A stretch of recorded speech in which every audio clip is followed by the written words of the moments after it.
There is a great channel on YouTube called Mouldy Raspberry, owned by Lewis. His layout and videos are second to none, so I make a point of watching them, and so should you. His latest video featured among others a rather wonderful Britannia standard class in action, with lovely edited in sounds.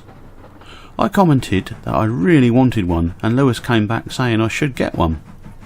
Despite them being made by Hornby and being expensive, I took the plunge and ordered R3865 Oliver Cromwell 70013. So it's all Mouldy Raspberry's fault, because it arrived the next day and immediately I was hit by Hornby sickness. The motors screamed in a horrible way, the wheels seemed to lock up and the front buffer beam was bent upwards, such that the only way to line the buffers up was to tilt the back of the loco in the air. The final straw came when part of the valve gear fell off during my attempt to run in the model. However, I returned the faulty one and the new one was with me the next day. Not bad. This time things were a bit better. It still ran like a three-legged camel, but after an hour's running in, things seemed a little better, with only a slight snatch when crawling. Hornby market this as being part of the Railway Museum collection. For those that want to see the box and read the history on the back, pause your video now. Feeling a bit more confident, I fitted the details in even added crew. So let's take a look at her running. I'll add in some sounds of the real thing, courtesy of YouTube channels Mr. No One and Steam Clips. These two channels produce wonderful videos of real trains and are well worth a look. Links will appear in my video's information box.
So let us imagine that Oliver Cromwell was on loan to the southern region of BR, as indeed several of the class were, and here she is at the head of a Devon-bound express out of Waterloo. 70013 Oliver Cromwell Britannia class 7P was delivered on the 30th of May 1951 to Norwich, shed code 32A, as shown. This was Norwich Thorpe. She ended up at Carnforth until the 6th of January 1968 and withdrawn on the 17th of August 1968. However, 70013 was selected to operate the last steam passenger train prior to the abolition of steam traction on British railway lines. And in the summer of 1968, Oliver Cromwell hauled several specials, culminating in the 15 guinea special, which ran between Liverpool and Carlisle on the 11th of August that year, and which 70013 hauled on the Manchester to Carlisle leg of the trip.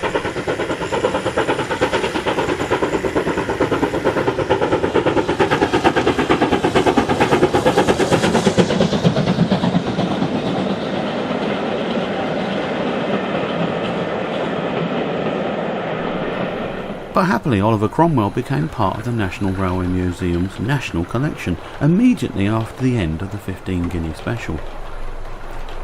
By September 2008, it was back on BR Metals, hauling specials. This continued until March 2018. In 2019, it was awaiting an overhaul.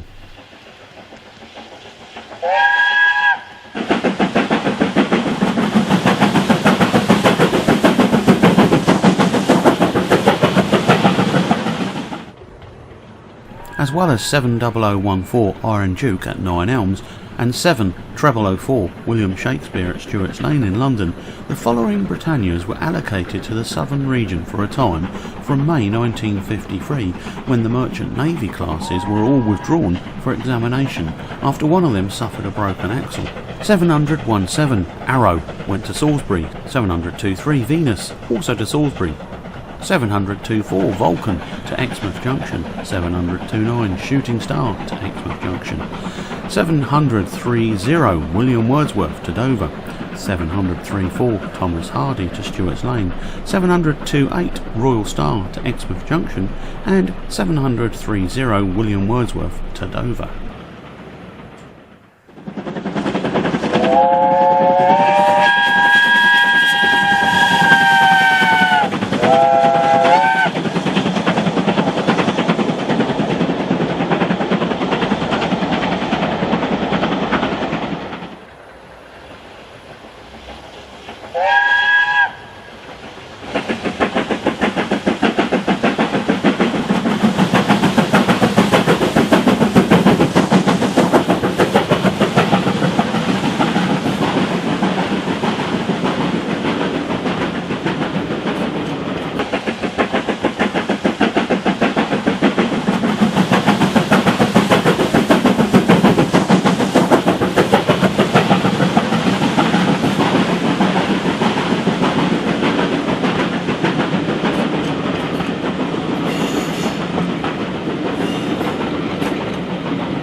The standard Class 7s were powerful machines, maybe the finest, most advanced steam locos to ever grace our rails.